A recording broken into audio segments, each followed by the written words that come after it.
Good morning, dear students. Myself, Joycey Stephen from Home of Faith English High School.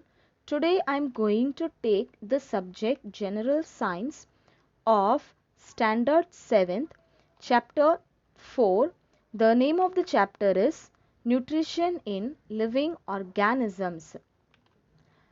The concepts are nutrition, autotrophic plants, transport system in plants, biological fixation of nitrogen, atmospheric fixation of nitrogen, symbiotic nutrition, heterotrophic plants, insectivorous plants, and saprophytic plants. So, on the screen, look at the first picture. The boy is studying. On the second picture, the girl is playing with football. On the third picture, the two boys were fighting among themselves. On the fourth picture, the boy is going to school. From this picture, we can observe that living organisms require energy to survive. So, how we are getting this energy? We are getting this energy from food. Food is the most important and basic thing for life. So, food includes nutrients. So, that means nutrition includes carbohydrates, proteins, fats, vitamins and minerals. Let's see it in detail. So, first topic is nutrition. The definition for the nutrition is the process of taking in and using food which takes place in living organisms. The next one is foodstuff. Foodstuff means some life processes go on continuously in living organisms. Substances which are digested and assimilated for obtaining energy and for the growth and health of our body. Next one is nutrients. Nutrients is divided into two types, that is macronutrients, and next one is micronutrients. Macronutrients means they required in large quantity. Micronutrients means they required in very small quantity. Examples for macronutrients are carbohydrates, proteins and fats. Examples for micronutrients are minerals and vitamins. Next topic is need for nutrition. Why we need a nutrition in our life? There are 4 points are there. First one, to supply the energy required for doing work. Second point is to develop and growth of our body. And the third point is to replace the damaged cells and repair tissues. And the last point is to fight diseases. The next we are going to see the type of nutrition. There are two type of nutrition. First one is autotrophic nutrition and second one is heterotrophic nutrition. Autotrophic nutrition means, see from that name auto means self, trophic means nourishment. So that means the making of food for themselves are called autotrophic nutrition. It is found in green plants and some bacteria. Heterotrophic nutrition means from that word hetero means others, tropic means nourishments. So finally it means if organisms depend on others for their food. The next one is, will study in detail autotrophic plants. How do plants produce their own food? Plants also need food for their growth. They can produce their own food with the help of sunlight and chlorophyll, plants make their food in their leaves using water and nutrients from the soil and carbon dioxide from the air. This process is called as photosynthesis. Carbon dioxide plus water, with the help of sunlight and chlorophyll, it gives food, that is glucose plus oxygen. The molecular formula for the carbon dioxide is CO2. The molecular formula for water is H2O. The molecular formula for glucose is C6H12O6. The molecular formula for the oxygen is O2. Plants convert light energy into chemical energy and stored it in the form of food. Water, minerals and salt are absorbed by roots from the soil. The stem transport them up to the leaves. The leaves have microscopic openings called stomata through which they take in the CO2 from the air. The chloroplast present in the leaves contains chlorophyll, which absorbs sunlight, helping to convert carbon dioxide and water into food. Oxygen is given out in this process. Besides leaves, photosynthesis takes place in some other parts like green stems too, as they contain chlorophyll. Next topic is transport system in plants. Let's do one activity. Take a pumpkin stem having 2 to 3 leaves, cut it under water with a sharp blade.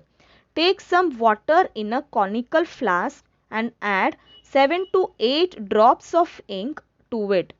Put the pumpkin stem vertically in that flask. Observe the changes that takes place in it and discuss them. From this experiment, we observed that the transport system of plants consists of xylem and phloem.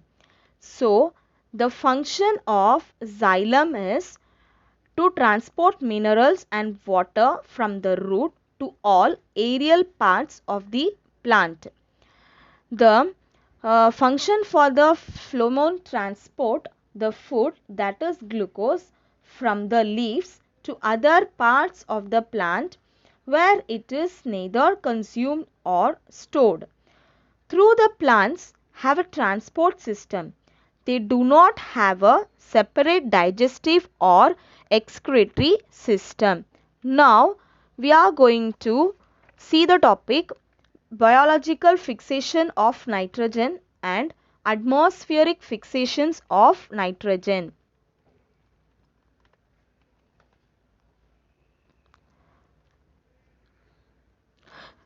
Plants produce carbohydrates by the process of photosynthesis.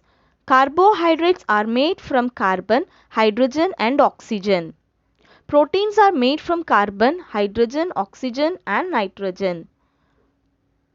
How do plants obtain the nitrogen necessary for synthesis of proteins? Air contains gaseous nitrogen. However, plants cannot utilize gaseous nitrogen. It needs to be fixed, that is, converted into compounds. Fixation of nitrogen occurs by biological and atmospheric methods. Two different types of microorganisms can bring about biological nitrogen fixation. Root nodules of leguminous plants contain the rhizobium microorganisms. These microorganisms absorb atmospheric nitrogen and convert into its nitrate a compound. Microorganisms like Acetobacter are present in soil. They also convert atmospheric nitrogen into nitrates. Do you know atmospheric fixation of nitrogen? That is, lightning occur in the rainy season. This causes atmospheric nitrogen and oxygen to react with each other to form nitric oxide, which is again oxidized to form nitrogen dioxide, that is NO2.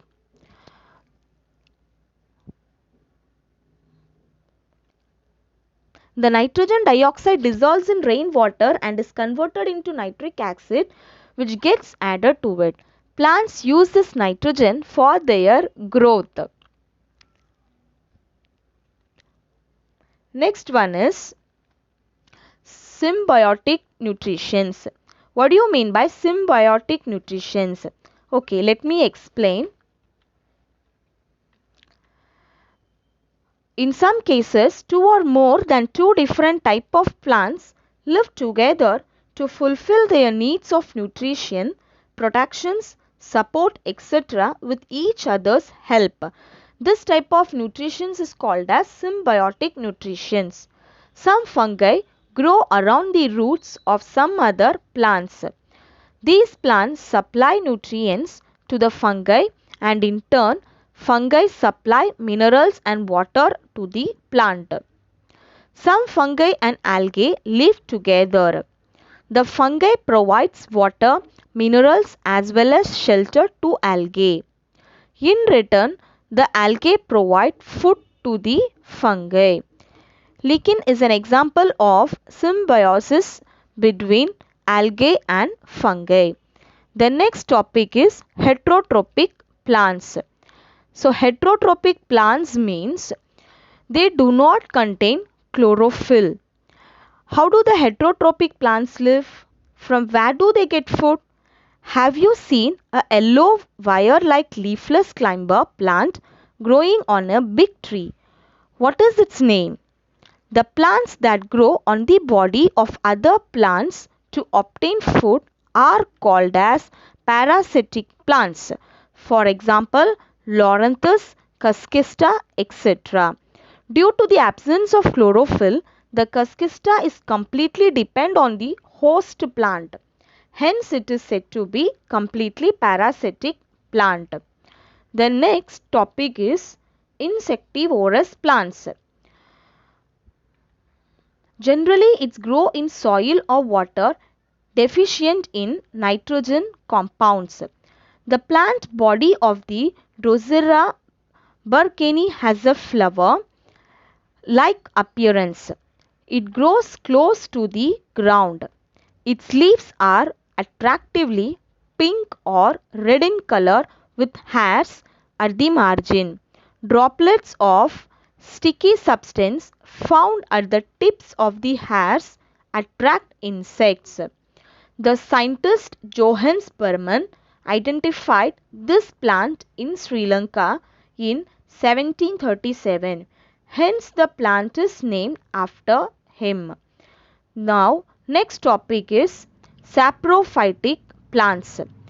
Plants which obtain the food from dead and decayed bodies of other organisms are called as saprophytic plants. Various types of fungi like mushrooms and yeast are saprophytes. Fungi secrete digestive enzymes on the dead remains to digest or break down the carbon compounds they contain. The resulting solutions is absorbed to obtained nutrients. Look at this figure. Food gets spoiled due to some fungi. Some fungi causes diseases or illness, while some fungi have medicinal properties. Yeast and some mushrooms are useful. Yeast is used in fermentation process and for making bread. Mushrooms are a rich source of iron and vitamins. Thank you so much, dear students. To be continued on next section.